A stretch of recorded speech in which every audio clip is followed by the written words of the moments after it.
Welcome to Drowsy Histories, a place where history unfolds at an unhurried pace, accompanied by calm, low-light visuals that spare your eyes and invite reflection. Tonight, we will accompany a pharaoh from first breath of dawn to final glow of dusk, discovering the cadence, splendor, and burden that define a pharaoh's single day. The pace will remain gentle, the details precise, so that every footstep on tiled floors and every ripple on the Nile may settle in the mind like quiet water.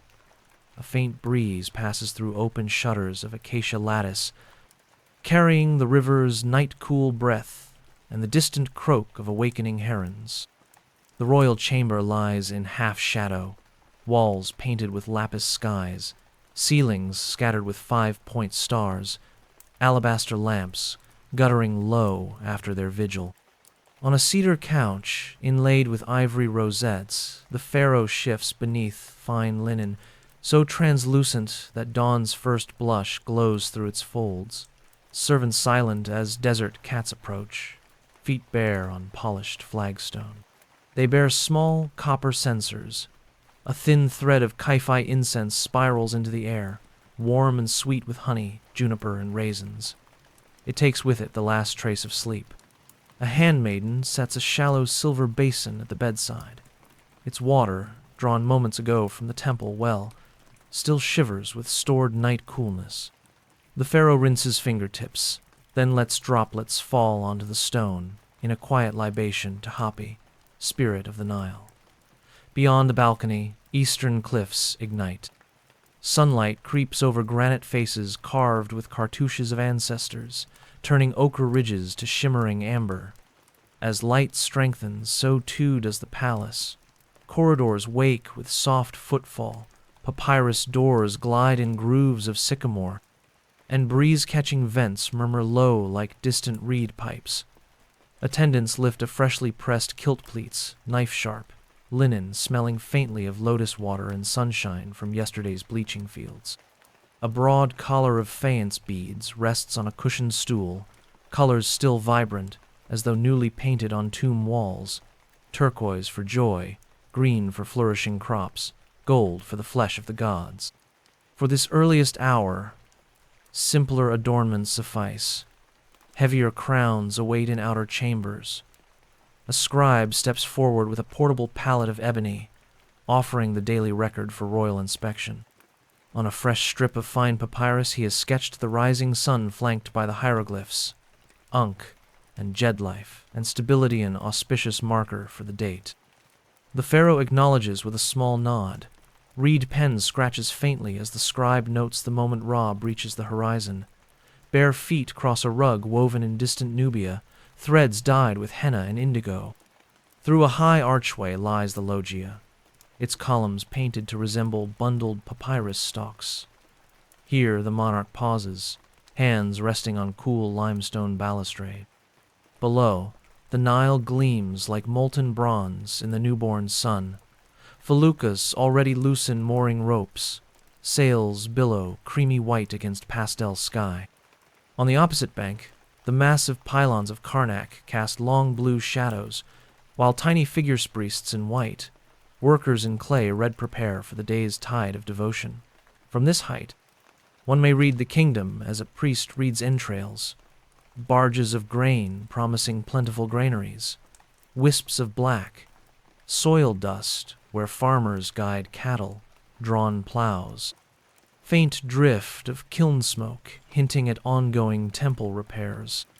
Each sign registers silently, forming a mosaic of confidence or concern that will guide decisions before midday. A trumpeter stationed on the palace terrace lifts a slender bronze horn. Its first clear note slices the hush. Others answer from temple roofs across the river, a soft antiphony rolling along the water. With measured grace, the pharaoh raises arms eastward, palms open, fingers splayed in the ancient salute. This gesture, unchanged for dynasty, serves both devotional rite and political statement. The living Horus greeting his father Ra, affirming cosmic order, assuring every farmer, potter, and fisherman that dawn returns under steadfast rule. Attendants sprinkle sandstone tiles with cool natron-scented water. The scent rises, blending with heliotrope and the faint mineral tang of morning. A pair of sacred geese take flight from reeds, wings catching the gold, their calls echoing like distant trumpets. Below, palace guards in blue-black wigs snap to attention, ebony staffs upright, while standard-bearers adjust pennants embroidered with royal names. A modest platter awaits on a low ebony table. Honey cakes shaped like suns, wedges of fresh sycamore fig, a cup of pomegranate, cordial cooled overnight in alabaster jars. The pharaoh selects a single cake, its surface glossy with wildflower honey, and breaks it in two, sharing one half with the foremost attendant, a symbolic gesture that affirms reciprocity between ruler and court. The attendant bows, lips pressing linen to hide a small, grateful smile. The morning is young, yet petitions already cluster like water birds at dawn. Viziers wait within the pharaonic house of life, a suite of columned halls where breathy light filters through clerestory grilles and pools upon scroll-laden tables. But the journey there is unhurried. Along shadowed corridors, reliefs depict previous rulers presenting mott feathers to seated deities. Soft blue paint still clings to feather tips. Musicians stationed at intervals pluck quiet chords on bearded harps, their notes rising like slender columns of sound, guiding the ruler forward.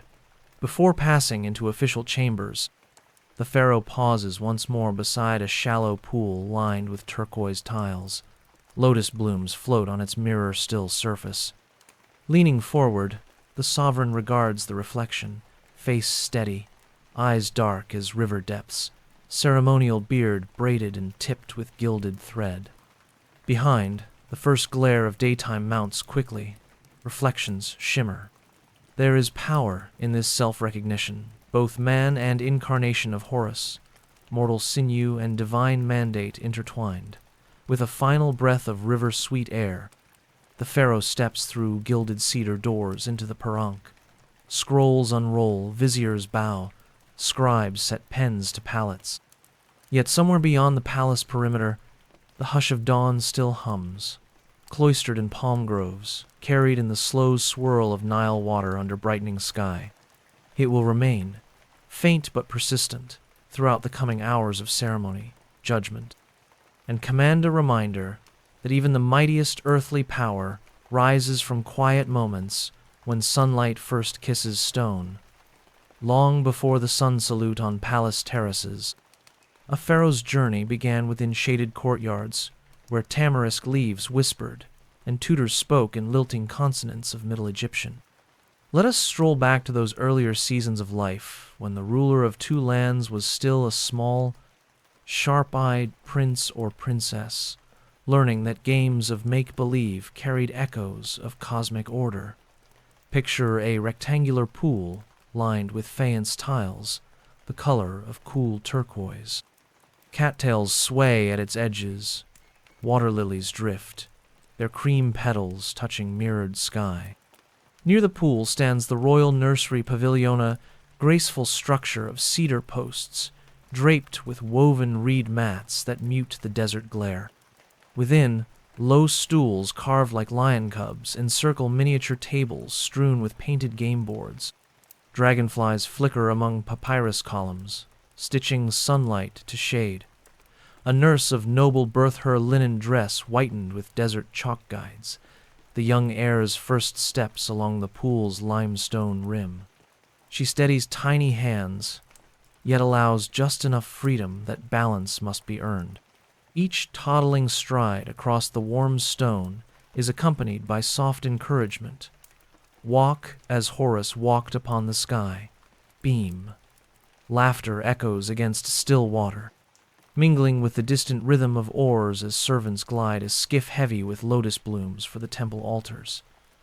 By the child's fifth flood season, year of the inundation, month of Hapi, formal instruction begins at the pharaonic school. A slender tutor, shoulders bronzed by courtyard sun, unfurls a sheet of fine papyrus covered in neat rows of hieroglyphs.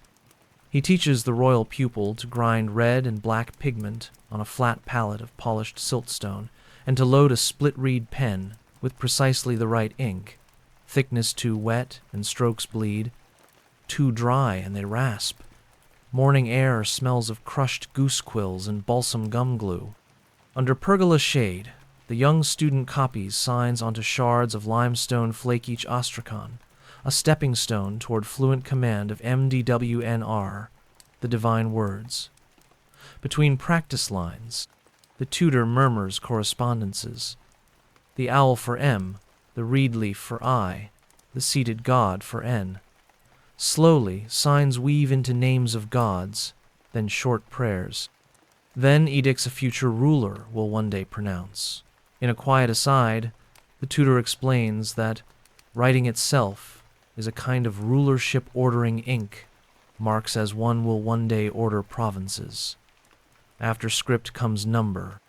Polished date stones become counters for grain tallies. Chord knots mark units of length for pyramid ramps.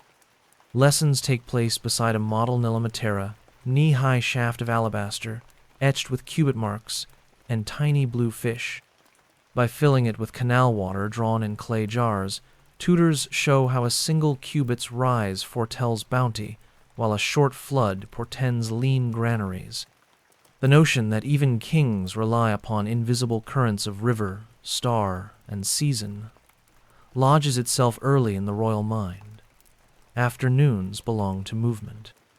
In a sandy court cooled by lattice screens, a wrestling master, skin-oiled and gleaming, teaches holds that pin without harming. Royal siblings spar under watchful eyes of physicians ready with honey, salve, and linen strips. The goal is not brute strength, but poised controllery muscle, a scribe, writing certainty into the body. Archery follows. Targets of woven palm are set against a tall mud-brick wall, painted with desert hunt scenes. The pupil draws a short composite bow of sinew-backed wood, its curves smooth yet demanding. Arrows whistle, thudding into painted gazelles. Each hit elicits calm praise, misses merit gentle correction, never scorn. For a pharaoh, steadiness of gaze will someday mean steady borders. When the child turns 12, the age of mouth opening. When new teeth mark readiness for deeper truths, the high priest of Amun invites a dawn visit to Karnak's hypostyle hall. Torches gutter in the chill before sunrise, casting enormous reed column shadows. Incense mingles with damp sandstone and faint water drips that echo like distant drums. At the sanctuary threshold, the priest lowers his voice. Within lies the god's hidden statue. Remember, divine Ka flows through both of you. You will not merely bow to Amun. You will greet your elder essence. Curtains lift. In flickering lamplight stands a gilded image of the ram-headed deity, eyes inlaid with lapis that seem to pulse with slow heartbeat.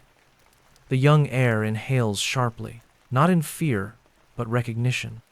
Later, outside, first sunlight pours between pylons, illuminating dust motes like miniature suns.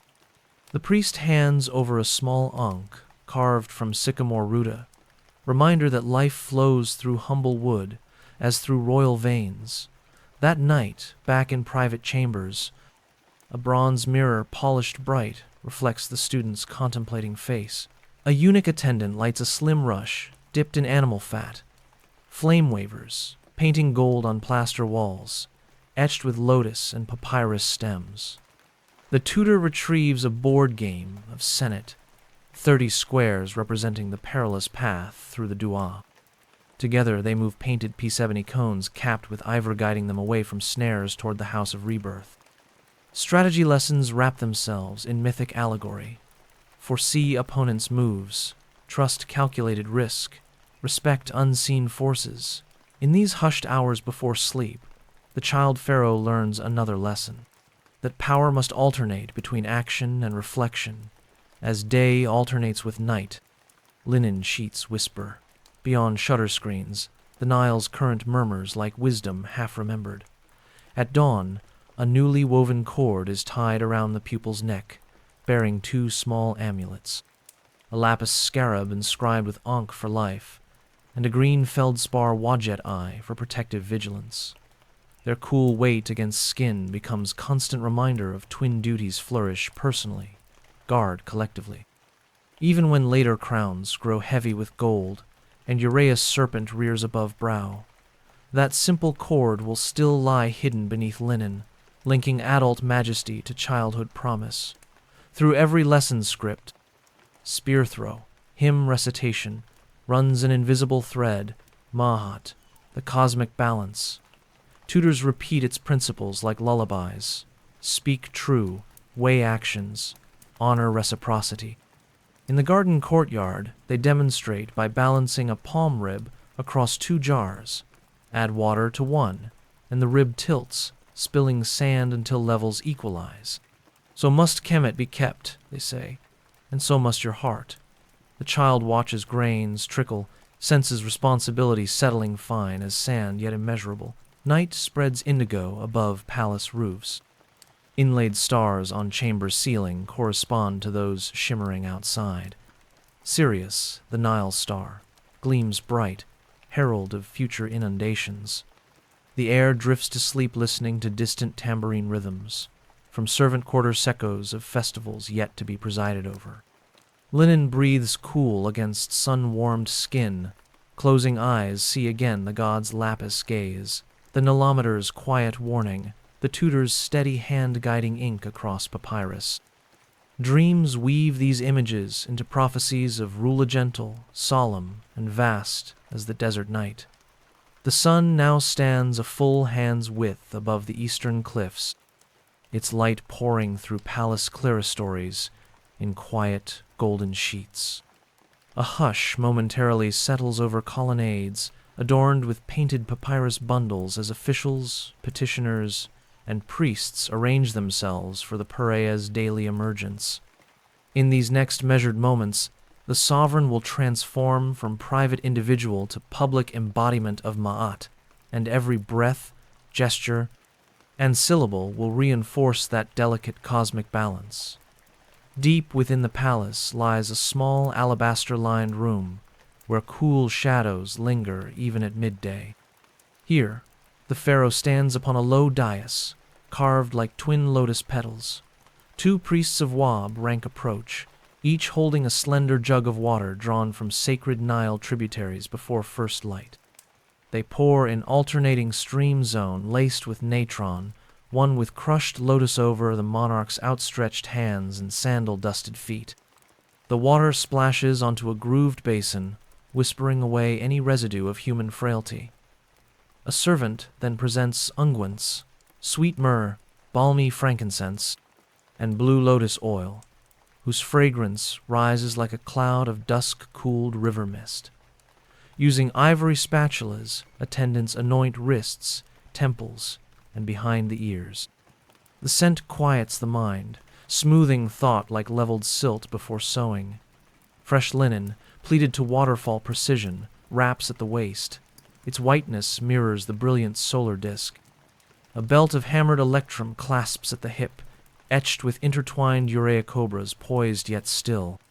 Next comes the pectoral, rows of carnelian, lapis, and turquoise beads that drape over heart and shoulders, each gem resonant with protective power. Finally, the hot cloth head covering settles upon the brow, its folds framing a calm, alert gaze. The traditional crown's red, white, or the striped nemes weight in the audience hall, their weight too symbolic for these intimate preparations. Harps pluck a slow, steady rhythm reminiscent of oars dipping in evening tide.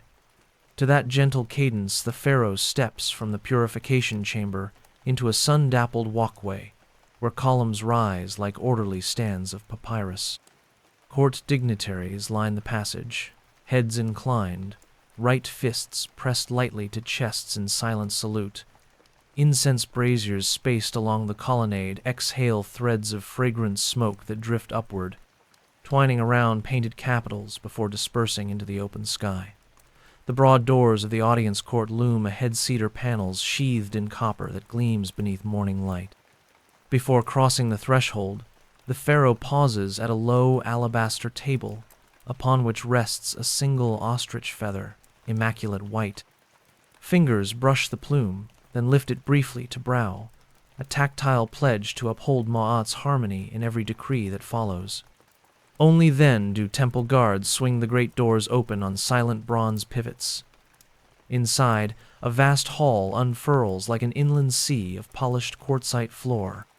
Daylight filters through clerestory slits high above, casting latticed beams that drift with motes of sandalwood dust. Along the central axis lies a carpet of woven rushes dyed deep Nile blue, signaling the path of approaching petitions. To either side, viziers, nomarchs, and high priests kneel upon low stools carved with lion legs, scrolls clasped in both hands. At the rear, Nubian emissaries in feathered kilts and Levantine traders in striped robes await audience, gifts cradled respectfully.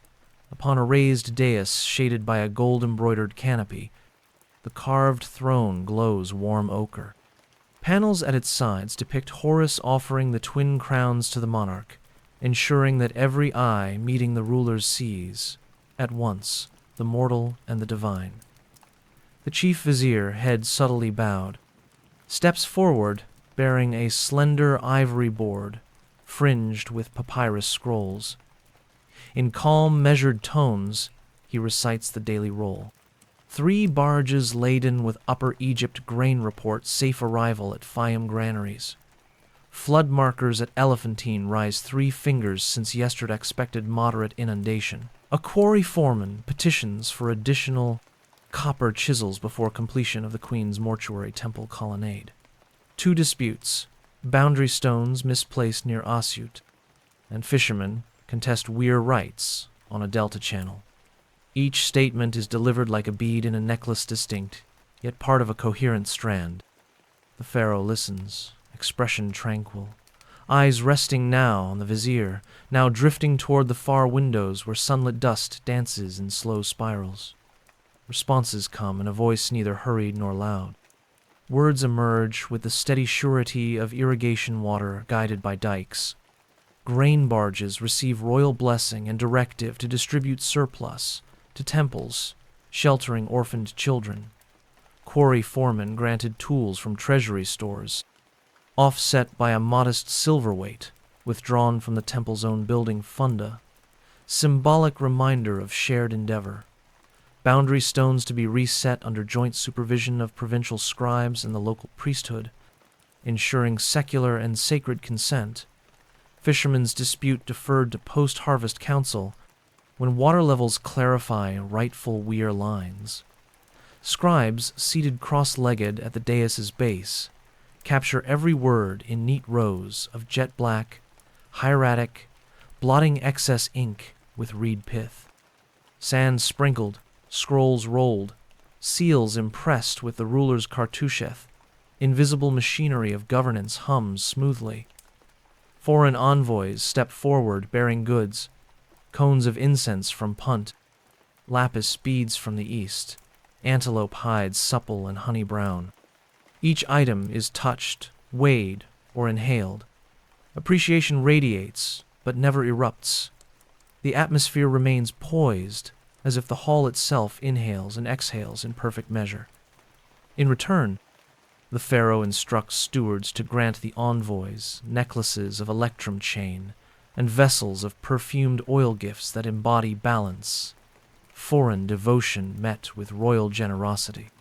All understand these exchanges are less commerce than choreography, keeping alliances and cosmic rhythm intact. When the final petition is answered, the pharaoh rises. 2 attendants sprinkle a slender line of white desert sand along the blue carpet's edge. The ruler steps across it deliberately left foot first, then right symbolizing transition from judicial gravity back to private reflection. The court, witnessing, exhales as one. A hush akin to temple silence settles, broken only by distant dove calls in palace gardens. In the colonnade beyond the hall, sunlight now burns bright against limestone. Yet passing through a groved doorway, the pharaoh enters a garden where shade drapes across cool water channels. Lotus blossoms lean lazily against ripples, and trimmed date palms sway, fronds clicking softly. Here a low stone bench awaits. A small bronze bowl of chilled pomegranate juice is placed beside. The scent of citrus blooms mingles with jasmine. The ruler sits, exhales, and listens to an unseen harpist practicing a gentle descending scalea human echo of the Nile's own easy flow. Only half the day has passed, but order is affirmed. Grain will move, corals will calm, craftsmen will chisel, and foreign tongues will carry word of a court where even breath aligns with Ma'at. In the hush that follows, one might almost hear the river's distant lullaby, winding through reeds toward the sea.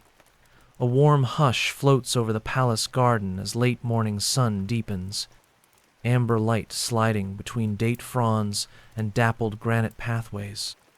The Pharaoh, restored by pomegranate cordial and whispered harp scales, now turns attention to the silent engine that keeps both Upper and Lower Egypt alive, the measured rise and fall of the Nile, and the elaborate bureaucracy that converts water into wheat, wheat into tribute, and tribute into the quiet assurance of full granaries. From the shaded bench, a narrow arcaded passage leads toward the Het Seketta Bureau of Fields. Sun-bleached limestone underfoot gives way to cool mud-brick floors, painted with simple reed motifs. Along these halls, scribes sit at low tables, reed pens poised above palettes of red and black ink. Their voices barely lift above the rustle of papyrus. Columns of numerals, hieratic shorthand, murmured fractions of hekat and ropes. Each symbol is a seed of policy, destined to become bread months hence. A chief scribe rises, bowing with practiced ease, and presents a palm-wood docket board. Lest the flood's bounty pass unmeasured, its data arrives daily from 42 nome districts. The Pharaoh studies the figures, fingertips grazing carved numerals as though testing their weight. Each mark carries thousands of bellies. Exiting the record hall, the ruler steps into an open courtyard where a scale model of the irrigation network stretches across low limestone benches. Canals appear as slender channels filled with glittering mica dust. Sluice gates, carved from cedar slivers, pivot on bronze pins. Engineers and priests of Happy kneel at the model's edges, adjusting miniature dikes with fine ivory sticks. Their conversation is soft, deliberate. A cubit too high here might drown chickpea beds. A cubit too low could parch papyrus stands. The overseer of canals spreads a roll of linen painted with blue, green, and ochre paths, this year's planned dredging. He points to a silted distributary near Buto, voice calm. Sovereign, a work gang of 100 will clear this bend within 3 weeks if extra straw mats are granted to shore the bank. The Pharaoh nods once. A steward records the allocation.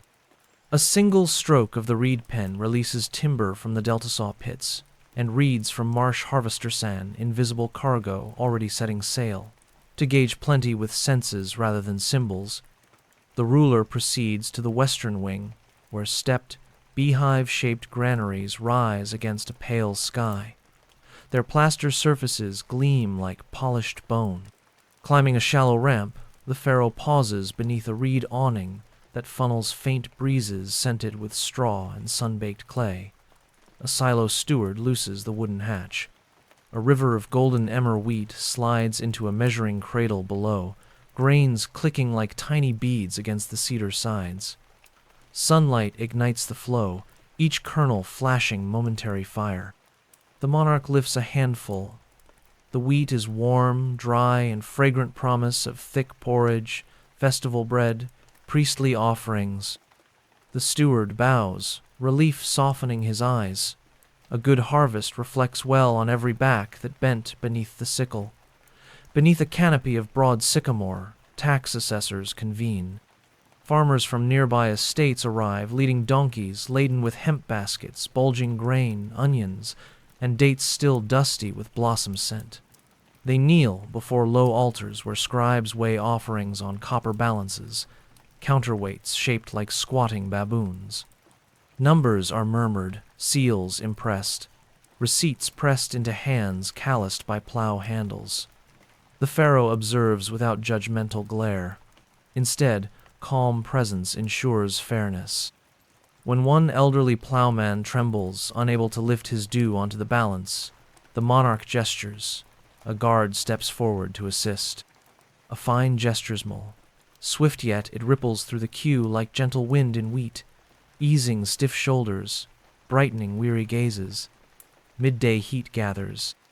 A white linen awning is unfurled between palm trunks. Under this shade stands a portable Nilimatera cedar rod, carved with cubit lines, brass cap glinting. Priests of Happy draw fresh river water in a clay jar, pour it into a narrow alabaster cylinder. The ruler bends, eye level with surface meniscus. The water stands at 20 cubits ideal, neither famine nor flood. A soft exhale escapes scribe and priest alike. Shoulders relax. The reading is logged, then cast into prayer. May Happy continue in generosity, neither stingy nor reckless. Near a lotus-edged pool, a humble meal awaits. Slices of fish dried in coriander, wedges of cheese wrapped in papyrus leaf, figs cooled under damp linen, and barley beer, still mildly effervescent. The pharaoh sits on a low ebony stool, attendants forming a discreet semicircle beyond the sound of casual conversation. Between bites, the monarch listens to an engineer describe a proposed dike north of Memphis just, a few reeds higher than last year's stow redirect silt into neglected plots. The sovereign asks a single precise question about labor timing, then consents with a nod. Fed and refreshed, the court moves to a shaded balcony overlooking palace quays. Below, broad cargo barges wait at wooden pilings. Prows garlanded with fresh reeds and lilies offerings to Sobek, guardian of river journeys. Foremen call out cargo lists: emmer, barley, sesame seed, amphorae of honey, rolls of linen destined for temple storerooms and soldier rations. In a choreography drilled by seasons, dockhands shift sacks in even rhythm. Poles push barges into mid-current where sails catch the midday northerly breeze. The pharaoh raises one palm in blessing. Oars dig once, twice, thrice, and the flotilla glides southward like a slow procession of golden beetles across a blue slate. A white ibis wheels overhead, its shadow flickering across the sail-surpassing omen regarded with quiet satisfaction by the priests. Back inside the Bureau of Fields, the monarch undertakes a final silent audit. Finger-tracing ledgers, eyes measuring columns of inked numerals, ears attuned to the scratch of reeds and rustle of papyrus. No comment is needed. Presence alone keeps scribes diligent, ink steady. The living embodiment of Ma'ah bends over human arithmetic, and order settles like dust upon still air. Tasks completed, the pharaoh passes again through sunlit colonnades into the cool hush of garden shade. A fountain shaped like an open lotus splashes gently. A hoopoe calls from a sycamore limb. Dragonflies dance above papyrus clusters. Sitting on a stone bench, the ruler watches each droplet arc, fall, mergia, tiny echo of flood and field. Grain may swell in silos, canals may flow free, but prosperity springs from such quiet observation where breath, water, and sunlight meet in poised accord. A breeze stirs linen, kilt edges, carrying distant hints of myrrh from temple censers, preparing afternoon rites. Soon, questions of justice will summon the sovereign to the judgment hall, where law must balance as finely as bronze scales. For now, the two lands breathe in harmony, fed by the river's pulse and a monarch's attentive calm. A bronze gong shivers on Sidip, resonant then fades into the palace arcade. Its single note is not alarm, but invitation, summoning the pharaoh from garden stillness toward the cool, solemn chambers where earthly disputes are sifted against the feather of Ma'at. Rising from the stone bench, the monarch exhales, smoothing linen folds with an absent gesture. Justice, like irrigation, flows best when channels are clear. Now it is time to ensure that no debris of greed, anger, or falsehood clogs the realm's delicate courses. Sunlight dims as the ruler steps beneath a grand lintel into a vast hypostyle hall. Columns, painted in subdued ochres and lapis bands, flare into papyrus capitals high overhead, their shadows falling like monumental sundials across a floor of polished rose granite. Cool air lingers here. Incense of juniper and sweetgrass floats in thin braids, purifying thought much as natron cleansed flesh earlier. At the hall's center stands the Jezer, Isin, a low dais of black diorite veined with pale streaks. Its edges carve stylized wings echoes of the goddess Ma'at herself. 3 gold-inlaid steps ascend to a throne carved from single sycamore trunk, its arms shaped as coiled serpents whose heads meet beneath a sun disk. The throne bears weight lightly, as though recognizing that true authority rests not on ornament but on balance maintained. Petitioners, scribes, and magistrates arrange themselves in a precise semicircle before the dais. At the foremost left kneels the vizier of Upper Egypt, scroll case tucked beneath one arm. Beside him, the keeper of the seals holds a cedar box containing wax stamps and rope-bound clay bullae. To the right, 2 nomarchs from the Delta Incline in practiced deference, their cloaks patterned with stylized papyrus to mark lowland stewardship. Behind them, a modest line of common folk, a linen weaver clutching a twisted thread sample, a fisherman with calloused palms pressed together, a timid boy, representing his aging grandmother in inheritance quarrel. Near them stand the Medjay guards, lean and disciplined, their gazes soft yet implacable. They carry staves capped with copper blades, but rest weight upon them, casually symbols of order waiting, not weapons itching. Upon a small ebony stand next to the throne rests a copper balance beam scale, its chains dangling empty. Beside it lies the ostrich feather of Ma'at, immaculate white. Each case presented today is invisible weight. Each judgment seeks to keep that beam level, nothing more, nothing less. A court lector, priest steps forward, unrolls a linen banderole, and recites a brief invocation. Words spoken, hearts measured, Ma'at upheld, falsehood fall away like chaff in desert wind. The hall stills, first steps the linen weaver, a middle-aged woman with shoulders firm from years at her craft. She bows, places the twisted thread at the dais edge. Through a translator's scriber voice never rises, he explains.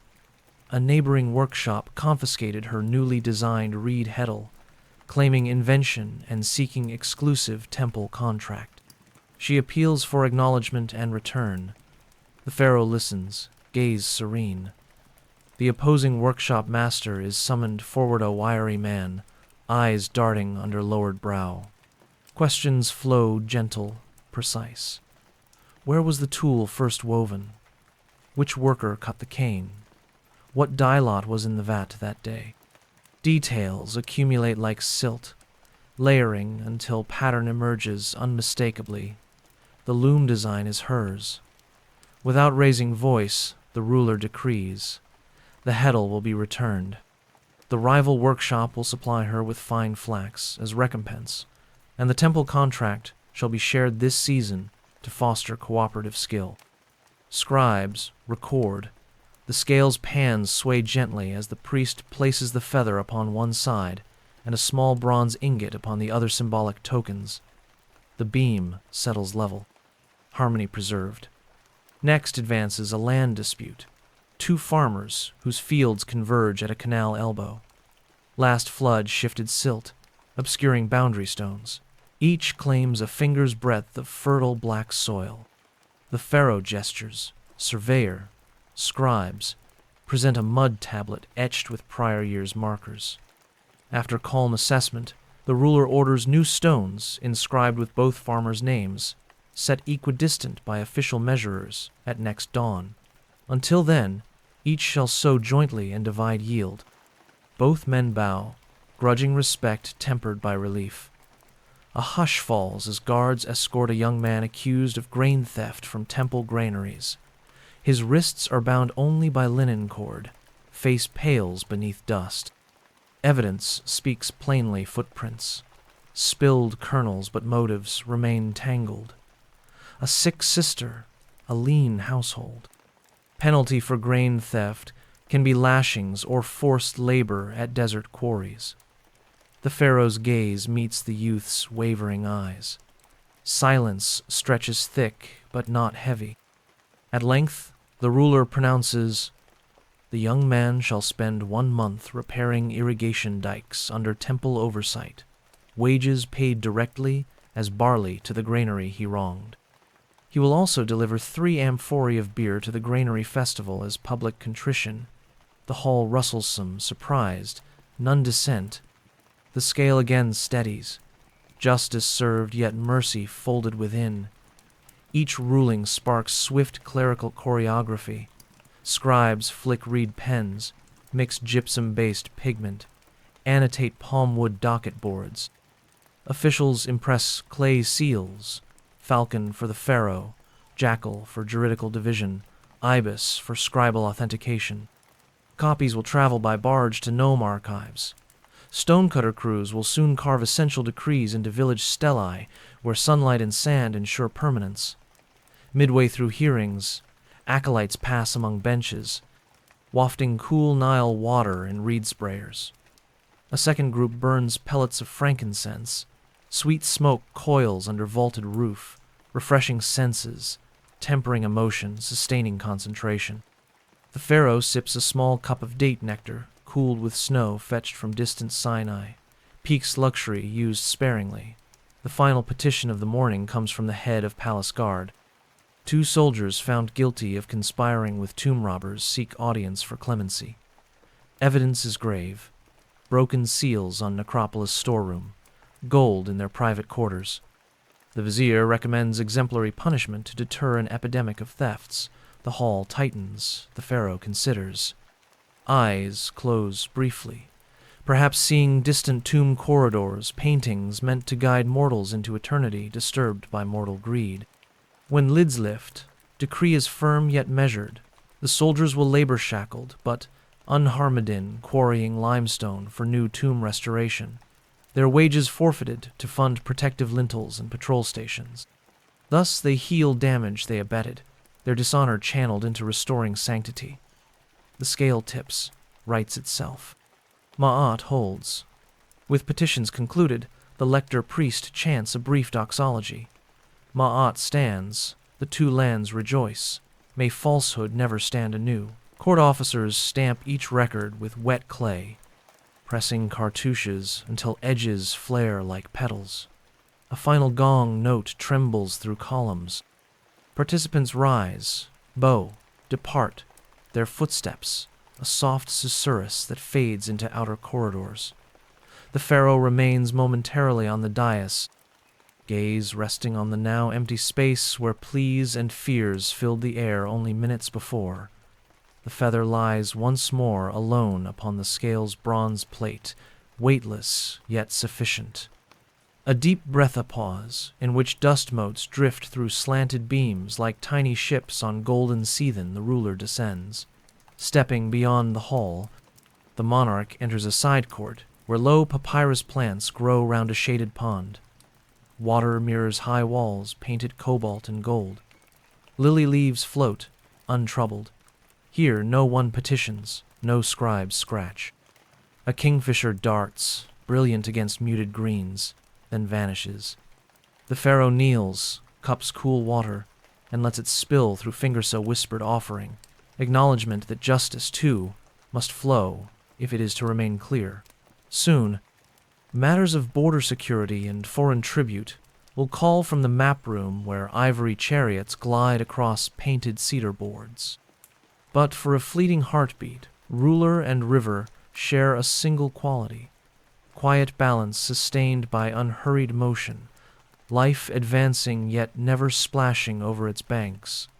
the hush of justice disperses, replaced by the low murmur of strategists gathering in a sunlit map room. Here the pharaoh exchanges scales and feathers for bows, chariots, and painted boundaries guarding Mahat, not through verdicts, but through vigilance at Egypt's shifting edges. Panels of polished cedar line the chamber walls, their surfaces painted with ochre deserts, turquoise seas, and winding blue rivers that mirror the empire's reach. Bronze pins topped with tiny falcon heads mark fortresses along the Sinai routes. Ivory pegs, shaped like lotus buds, denote trade hubs as far as Byblos. In an alcove, a low table hosts a model battlefield, carved from alabaster miniature hills, scaled chariot tracks, movable wooden troops lacquered in army colors. High commander's eyes coal-rimmed against desert glare wait in a respectful crescent. They smell faintly of leather harnesses and cedar oil rubbed into bow staves. Each carries a roll of fresh intelligence, caravan tallies, desert well reports, rumors of Nubian gold miners testing the border, or Mitanni envoys probing alliances to the north. A chief scribe kneels, unrolls a broad linen sheet covered in precise hieratic columns. Charioteers, infantry, medjay scouts, archers. Totals stand ready values that are more than numbers. They are potential tides of force sculpted into disciplined form. The pharaoh lightly taps one column. Chariot squadrons at Paramesses. Bronze axles require new grease before summer glare turns them brittle. A nod from the master of horses assures swift procurement of fresh cedar resin. Leaving the map room, the ruler steps into a rectangular training yard where sandstone walls trap the afternoon heat. Dust hangs low but settles quickly under disciplined hooves. 40 chariots wait, each two-horse team snorting impatience. The animals' Nubian bays and light-boned Syrian grays wear plated leather fronts, studded with copper discs that flash in the sun. In unhurried procession, the pharaoh circles the teams. Hand glides over polished yew-bows, clipped to chariot frames. Fingers press tire lashings to test taut rawhide. The commander of chariotry salutes with a bow that's half military, half devotional. For him, horse and wheel are sacred geometricon disc pulled across sky. The pharaoh signals, and the squad breaks into demonstration. Wheels bite packed earth, throwing muted plumes. Charioteers lean, bodies a fluent counterbalance to turning arcs. Archers fire in rhythm shafts, whirring past painted targets shaped like desert raiders. Each arrow thuds into reed bundles with a quiet authority. None stray. Dust settles. Horses champ bits, eager but controlled. Next, the sovereign inspects the house of silver, where bullion, copper ingots, and lapis tribute await conversion into spearheads, ship keels, and temple adornments. An overseer pries open cedar chests. Rows of turquoise from Sinai glint like desert dawn. Ebony blanks from Punt exhale faint forest scent. The pharaoh measures wealth not as hoard but as fuel for diplomacy. A necklace here averts border skirmish. A gilded dagger there binds a marriage alliance. Back in a shaded portico, commanders unroll ostraca sketches of desert wells between Way of Horus forts, each annotated with last season's water depth. The master of provisions outlines grain ration, 2 hecats of barley per man, 1 jug of beer per day, figs packed in palm fiber for quick sugar. Royal attention lingers on a note about date honey stores spoiling in amphorae heat. A brief directive orders fresh pottery, sealed with beeswax small adjustment, that will spare scores of infantry from thirst-tightened throats. A trumpet sounds soft, ceremonious. Through a side gate enter envoys from Punt, skin gleaming, garments dyed in unheard-of crimson. They lead a procession of exotica, bound baboons chattering softly, incense trees potted in baskets of woven reed, gold rings gleaming in fire, bright loops, and a queenly giraffe swaying above all. Tribute approaches as diplomacy incarnate. The empire's edges submit goods instead of raising spears. The pharaoh greets the chief envoy beneath a linen canopy. Glances, not words, seal understanding. Continued trade rights for punt, safe passage along Red Sea ports, mutual watchfulness against wandering sea raiders. Scribes, record, chests are opened, and tomorrow priests will glaze temple reliefs with new gold leaf hammered from these gifts. Evening lengthens, shade arcs across the courtyard map table. The scholar generala man, equally versed in stele inscriptions and spear tactics, presents clay tablets detailing star positions for next month's campaign window. Desert nights guide chariots when sun retreat is tactical. He traces Sirius rising, marks favorable tailwinds along coastal routes, then bows. The pharaoh's approval is a soft word, yet lips of every officer ease. Celestial order blesses their earthly maneuver. Before dusk, the pharaoh undertakes a personal rite. In a quiet enclosure scented with tamarisk, an armor-bearer presents the royal composite bow wrapped in linen. The monarch unwinds the cloth, feeling layered horn, sinew, and wood flecks subtly under grip. Drawing to half tension, listening for even whisper of fibers, the pharaoh affirms readiness not to loose arrows tonight, but to remain capable should Mahat ever demand a warrior's precision. The bow is rewrapped, returned to its cedar case. Justice of arms remains at rest. Inside, a pillared hall painted with victorious reliefs, Libyan chiefs kneeling. Asiatic princes presenting tributia calm supper unfolds.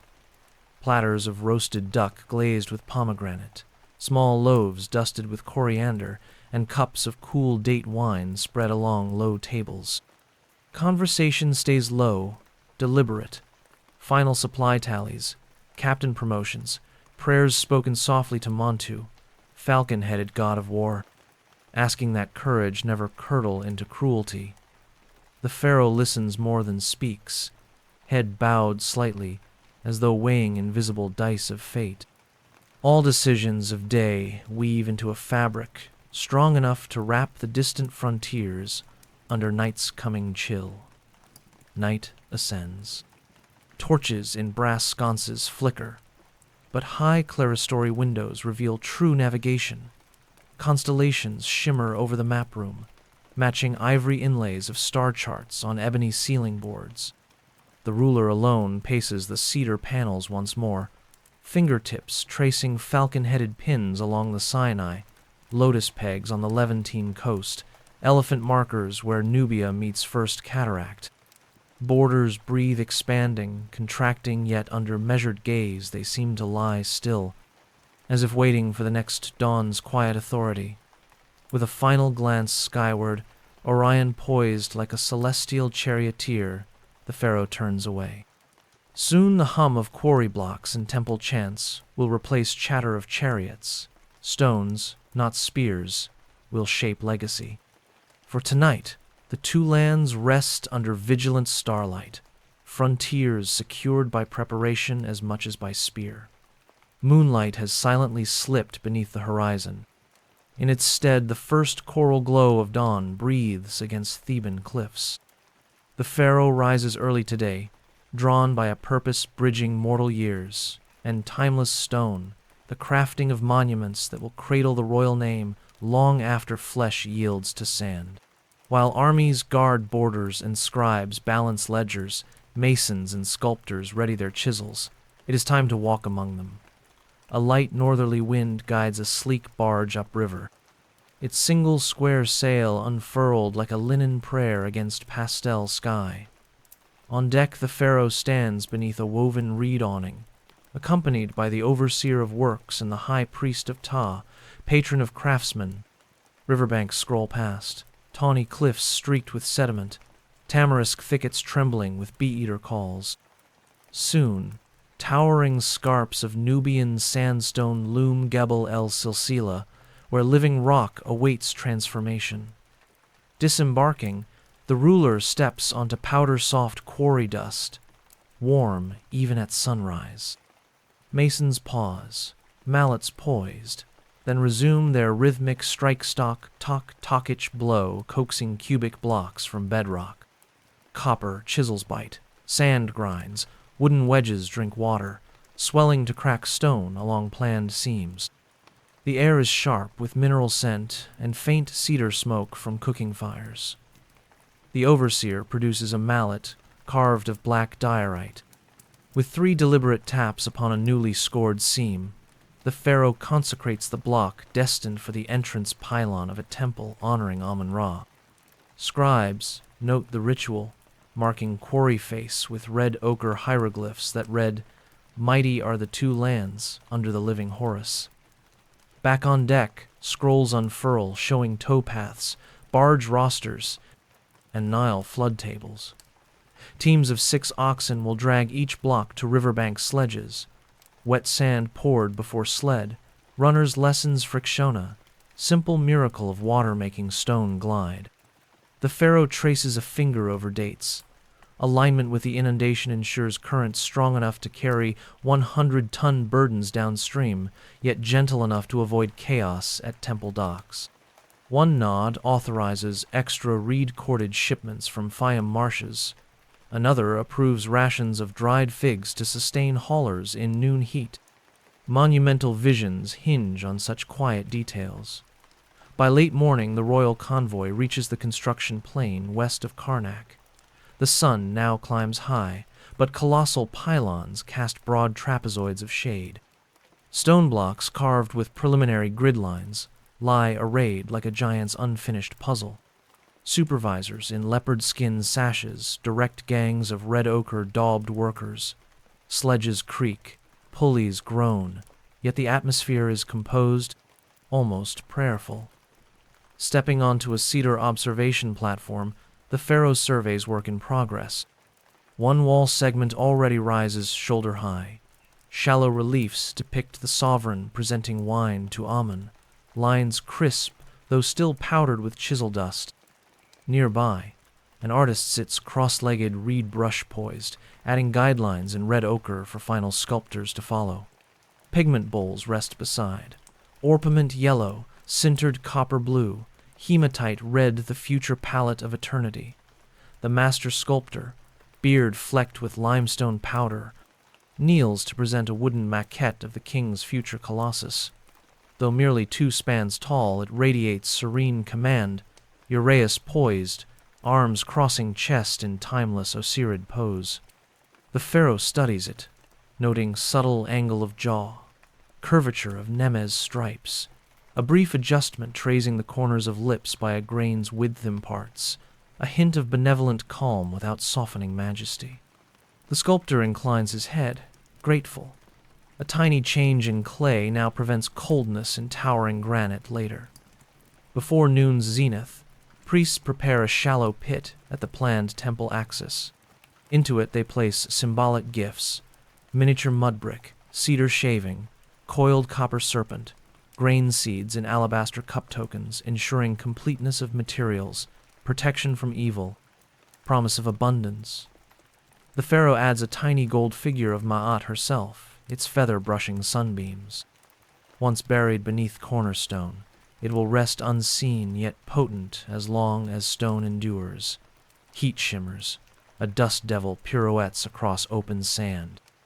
The monarch detours to the nearby village housing, skilled artisans, the place of truth, they call. Itros of mud brick homes whitewashed to reflect brutal sun. Children chase hoop toys, laughter mingling with chiseling ring from distant cliff tombs. In a shaded courtyard, foremen present bread loaves shaped like pyramid mounds and earthenware jars of cool beer flavored with dates. The pharaoh samples both, praising flavor. Word of such simple acknowledgement will spread faster than a desert wind, strengthening loyalty more securely than lash or coin. Back at the temple briefing hala, modest columned room, cooled by cross-draft scribes, spread papyrus scrolls containing older pyramid texts and newly compiled hymns to Ra. A lector reads passages. Each syllable floats in the chalky hush like reed pollen. The pharaoh chooses verses proclaiming sunrise, triumph, waterway journeys, and union with celestial falcon wings phrases soon to be chiseled inside chamber walls, guiding the royal Ka beyond horizons of mortal sight. As shadows lengthen, surveyors, stretchers of the cord, emerge with knotted flax rope and sighting rods. With ceremony both mathematical and sacred, they align future avenue of sphinxes to cardinal east, ensuring that on the solstice, sunrise, shafts of light will pierce straight down temple axis. The pharaoh grips one end of the cord, priest-astronomer the other. They pull taut, anchor pegs, and set orientation forever. Stars above flicker out of sight, replaced by terrestrial stars carved in sandstone course by course. When pink dusk settles, the monarch visits a small open-air shrine to Ptah, turning final thanks to craftsman's patron. Offerings intricate bronze chisel, basket of figs, strip of fine linonaire placed before a polished green faience statue. Oil lamps flare, their flames leaning south in the mild breeze. A soft hymn rises from masons now off duty, voices rough yet reverent, praise for stone made supple, copper made keen, hands made guided. From the temple scaffold, the pharaoh watches sunset burnish looming pylons, their unfinished tops glowing rose, then mauve, then deepening indigo. Wooden cranes stand motionless against afterglow, like strange trees awaiting dawn to resume slow growth. In that hush, the ruler senses time stretch individual heartbeat beside the centuries such monuments will witness. Mortality may be brief, yet each decree, each careful measurement, extends breath into stone, stone into myth. A final inspection of star-shadowed relief confirms lines remain sharp, chisels rest. Artisans' fires kindle tiny orange constellations across camp. Satisfied, the pharaoh descends scaffold stairs, linen cloak rustling softly. Ahead lies night scented with lotus and harp music brief respite before palace doors open to private pleasures and subtle intrigues. But for now, the echo of mallet on sandstone lingers in ears, rhythmic as rowing strokes, guiding dreams toward eternity. Night settles gently across Thebes, washing sandstone colonnades in silver-blue moonlight. The day's clamor of chisels and court petitions dissolves into subdued murmurs, flute trills, and the soft lap of water against palace gardens. Within this hush, the pharaoh exchanges statecraft for moments of personal repose, though even leisure in these sacred precincts carries subtle echoes of ritual and symbolism. Attendants light alabaster lamps, floating fragrant oil that releases whorls of myrrh and rosewood. Their glow traces a path through an arcade where painted ceilings depict waterfowl gliding across marsh reeds. Each flame reflects on polished floors of black granite veined with gold, guiding the sovereign toward a private courtyard, fragrant with night-blooming jasmine. At the arcade's threshold stands a maidservant holding a narrow-necked alabaster vessel. She pours a ribbon of cool citrus water over the monarch's hands. Droplets splash onto a basin carved like an open lotus, carrying away dust of quarry and audience hall. Linen towels, soft as river mist, complete the small ablution, tilting body and mind toward calm. The garden beyond opens like a painted scroll, rectangular pools edged with white limestone, their surfaces unbroken save for star reflections and the occasional concentric ring of surfacing carp. Stone walkways weave between beds of blue lotus and papyrus. Date palms sway overhead, fronds whispering in a mild northerly. At the center pool hovers a small papyrus skiff, moored to an ivory post waiting. The pharaoh steps aboard, accompanied by 2 attendants, who kneel at prow and stern, pushing gently from the bank with slender poles. The skiff glides across mirror water, its wake dissolving moonlight into shimmering lace. In the stillness, night perfumes intensify. Lotus exudes faint almond, while nearby sycamores offer warm sap notes. Each inhalation eases sinew and thought alike. Ahead, An airy pavilion rises on columns painted deep indigo. Lamps within shine golden, silhouettes of musicians visible. 2 lute players pluck rounded instruments strung with sinew. Alongside, a harpist coaxes slow arpeggios, notes descending like falling petals. Their melody is languid, phrases lingering before settling into silence a space enough for mind to drift. Stepping onto the pavilion's polished cedar floor, the monarch reclines on a low couch upholstered in woven linen. Servants bring small dishes figs stuffed with crushed pistachio, honey cakes glazed with tamarind, pomegranate seeds chilled on alabaster. A silver cup of date wine rests nearby, its rim cool against lips. Flavors unfold. Deep caramel, faint smoke, hint of desert herb. Royal children arrive princesses with braids threaded in gold. Young princes smelling of desert wind from earlier play. They cluster at their parents' feet, eyes bright. A storyteller enters, seating himself cross-legged atop a reed mat. In measured tones, he recites the tale of the doomed prince, of hidden destinies, cunning crocodiles, and love stronger than prophecy. Lantern light flickers across attentive faces. Even the pharaoh leans slightly forward, drawn into a realm where kingship matters less than courage of heart. After the tale, a handmaiden presents foreign curios delivered earlier in the day. A lapis-inlaid scarab from Byblos, a delicate silver mirror from Crete, ostrich feathers plumed in faint rose. The children marvel. The pharaoh selects the mirror, noticing how moonlight traces intricate knotwork around its rim. A reflection soft, shadowed stares back, momentarily stripped of uraeus and regal mien, simply human beneath layered divinity. The musicians shift to a hymn honoring Hathor, goddess of joy and maternal grace. Notes ascend, gently coaxing lungs to slower cadence. An acolyte offers a bowl of lotus petals floating in cool water. The ruler plucks one petal, presses it to forehead. Sweet scent mingles with distant flute, forging memory imprinted not in stone but in breath. On a low ebony table stands a senate board, inlaid with ivory squares. The pharaoh and eldest daughter engage in companionable play, tossing knucklebone dice that clatter softly in the quiet. Moves are unhurried. Each placement of a piece mirrors celestial movements overhead. Constellations glimmer beyond pavilion arches.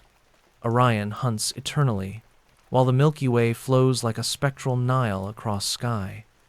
A favored confidant, perhaps the High Steward, learned in astronomy joins, offering quiet updates on household matters.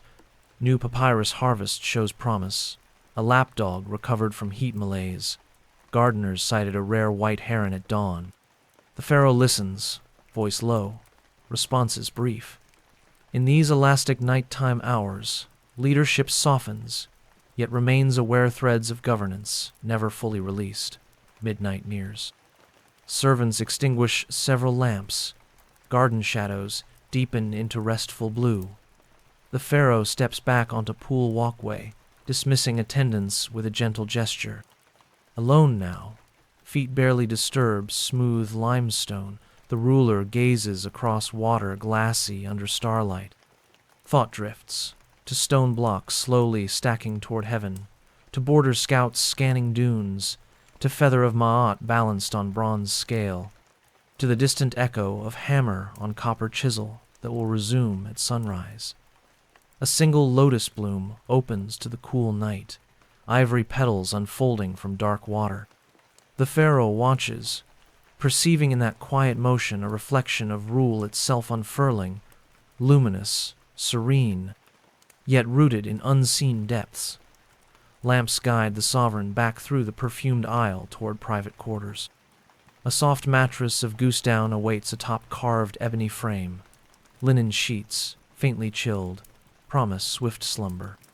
Before lying down, the monarch pauses before a small altar bearing statues of Selkit and Circuit guardians of restful dreams. A whisper of thanks, a low exhale. Outside, musicians gently mute their strings, notes hanging for a heartbeat before fading. Water laps quietly against pool edges. Night birds rustle palm fronds, then still, the palace breathes. Beyond moonlit pools and scented gardens, another realm stirs a world of murmured counsel, veiled ambitions, and the subtle choreography that keeps a royal household balanced upon the edge of harmony. Here, footsteps glide across alabaster corridors softer than a papyrus page turning. Decisions, like papyrus ink, darken futures without a sound. Let us wander gently through these shadowed precincts where intrigue breathes as quietly as incense smoke. A narrow passage connects the royal chambers to administrative suites, its floor paved in polished limestone that reflects flickering torchlight. At this late hour, guards stand sentinel, spears grounded but eyes alert to the smallest rustle. Through that corridor passes the chief chamberlain, a man whose sandals barely whisper bearing scrolls sealed in red wax. His destination? A lamp-lit alcove where the high priest of Ammon and the queen mother confer over lineage charts and festival rosters. Doors remain closed, yet faint silhouettes ripple across an alabaster screen.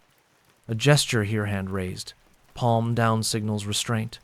Another two fingers touching brow indicates fresh intelligence from temple astrologers. Outside, a scribe waits, stylus poised, ears trained for copper bells that summon him inside, only if a memorandum must be set to ink.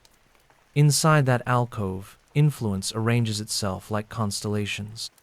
Priests, scribes, generals, royal siblings all radiate subtle gravity, guiding the monarch's orbit. The high priest reminds assembled advisors of coming Opet festival logistics, gently inserting a plea for additional grain offerings. The queen mother nods but counters with concern for treasury reserves after recent key repairs. No voices rise. Each phrase lands softly, yet beneath calm cadence, currents tug in divergent directions. Temple coffers, palace prestige, public welfare each, seeking alignment under the pharaoh's eventual decision. Farther along, the vizier of Lower Egypt reclines in a loggia, where breeze from riverfront cools tired nerves.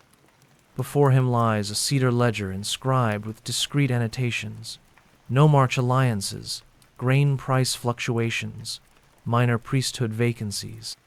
By lamplight he circles one Namia, promising steward from Heliopolisto recommend for a post that will, perhaps, divert a future rival's influence away from the capital.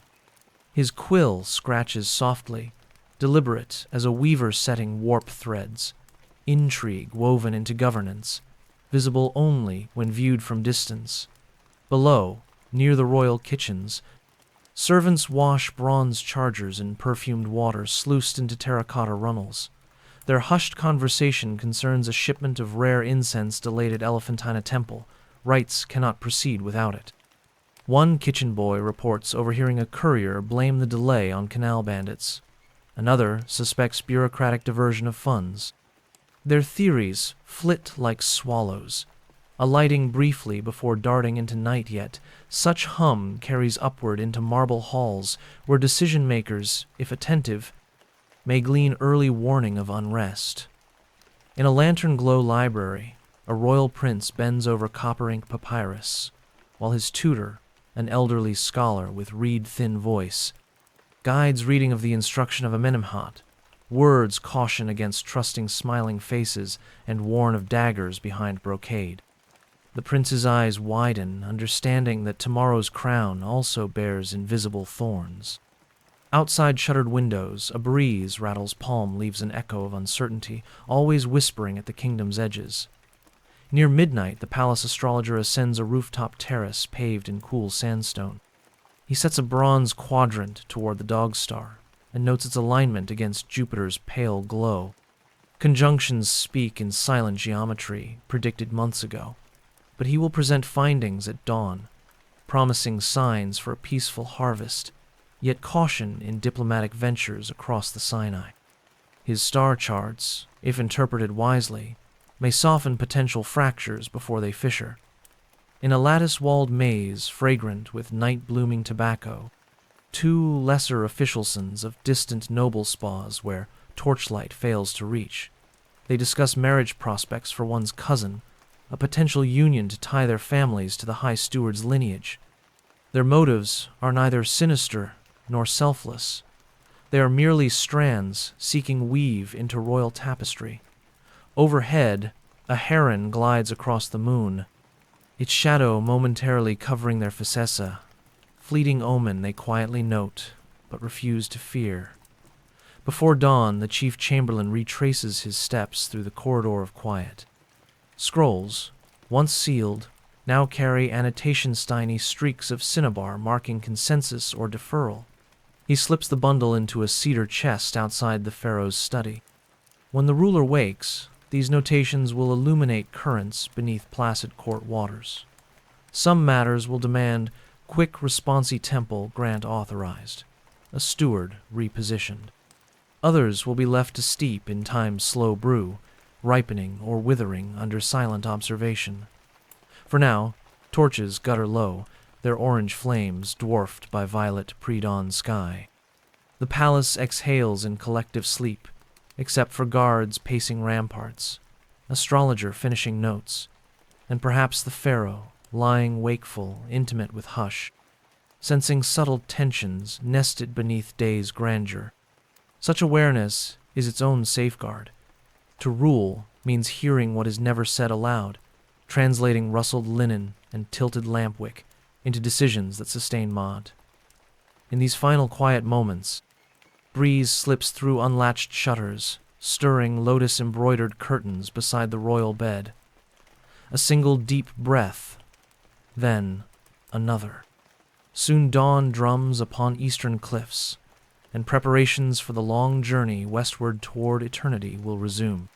Tomb architects wait with fresh plaster sketches, priests ready sacred texts, artisans polish funerary figurines. But before we follow the pharaoh down that last solemn path, let this silence linger soft as desert starlight within your thoughts. Dawn settles over western Thebes, bathing chalk-white cliffs in a gentle rose that soon dissolves to gold. Across the Nile, palace walls echo with measured footsteps. The pharaoh, robed in soft linen and crowned with the blue shepresh, prepares for the most private project of every reign, the crafting of a secure path from mortal breath to eternal sunrise. A sleek ceremonial barge, prow carved as a papyrus umbel, waits at the palace quay. Its cedar hull is varnished to deep carnelian, gilded oars glint in new light. Priests of Anubis stand aboard, jackal masks still as painted stelae. When the sovereign steps on deck, musicians strike a low chord on harps, 4 notes that mimic oar strokes against water steady, unhurried. The Nile lies mirror, calm. As the barge drifts westward, the pharaoh looks back once at Luxor's colonnades, tips head in silent farewell, then turns toward arid cliffs where the realm of Osiris begins. The western bank rises in amphitheater-layer swati walls scored by time, each cleft concealing shafts and corridors of earlier kings. At a dock of sun-bleached limestone, overseers of royal works assemble, architects with reed scrolls, foremen smelling of gypsum dust, scribes balancing pallets.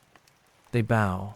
The ruler answers with a slight tilt of the crook-handled staff permission granted to proceed. High above, a sheer face of tawny limestone awaits first chisel. The chief architect unrolls a linen plan marked in red, a straight descending corridor, antechambers for canopic shrines, pillared hall depicting celestial rivers, final burial chamber shaped oval like a scarab shell. He guides the monarch's gaze to faint geological seams-fault lines avoided so stone will not weep salt over painted walls. A nod from the pharaoh seals the sight. On a low altar of travertine, priests light pellets of juniper and sandal. Smoke ascends, bending toward the crevice where cutting will begin. The pharaoh lifts a copper adze, blade honed to a leaf-fine edge, and with precise, unhurried motion taps the rock 3 times. Each strike rings like a distant bell. Workmen echo the taps on bronze gongs, and desert silence folds around the sound covenant between stone and sovereign. In a striped linen pavilion pitched nearby, Lector priests recite spells from the Book of the Hidden Chamber. Scribes copy selections onto fresh papyrus, hymns to Ra-Horakhti steering the sunboat, invocations to circuit-warding venom, maps of Duat lakes and fire-rimmed islands.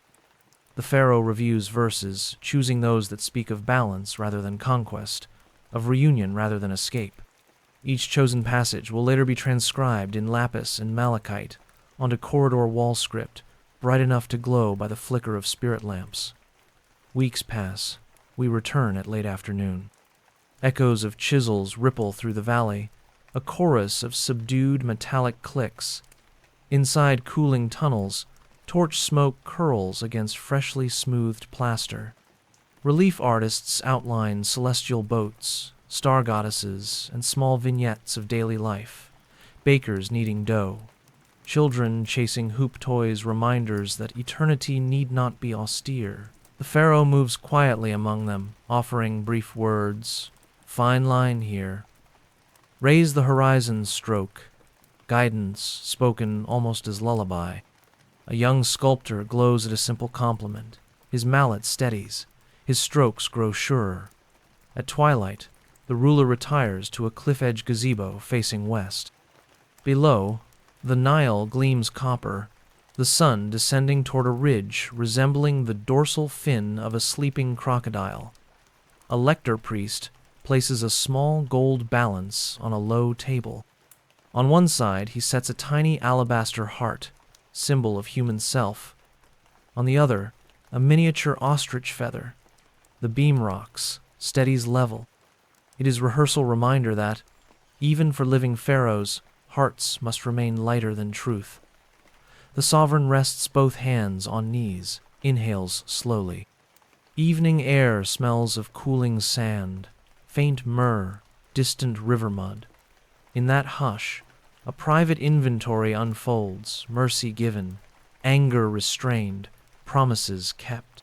Nothing is spoken, yet the scale in the mind aligns, featherlight. Before departure, a thin slab of sycamore inscribed with royal names is set deep within the first corridor. It is sealed beneath plaster. Over it, masons carve Ma'at's winged form. The tablet will never be seen again by mortal eyes, yet its presence roots identity into bedrock. Around it, workers spread a thin layer of desert sand, mixing in pulverized juniperus scent to guide the Ka back if ever lost. Stars emerge Sirius first, then the belt of Sa-Orion. Torches line the barge rail, mirrored in glassy water. As oars slip into current, the Pharaoh stands at stern, watching valley cliffs recede, their crags purpling under starlight. Somewhere within those cliffs, an unseen corridor extends 1 cubit further each day, quietly stretching toward forever. Back in the royal chambers, smoke from a single oil lamp wavers, then stills. Outside, Thebes sighs in night breeze, tamarisk leaves brushing painted walls. Another full day of harvest ledgers and chariot drills, perfumed pools and whispered counsel-ebbs like river water through open shutters. Breathe slowly. Feel present-day sheets beneath your fingers, softer than ancient linen, assuredly clean, reliably warm. Hear distant hums of modern life, gentler than quarry mallets, kinder than border horns. Let gratitude settle, as desert night settles over monuments, serene and unhurried. If sleep has not yet claimed you, know it drifts nearby, as faithful as the Nile's tide.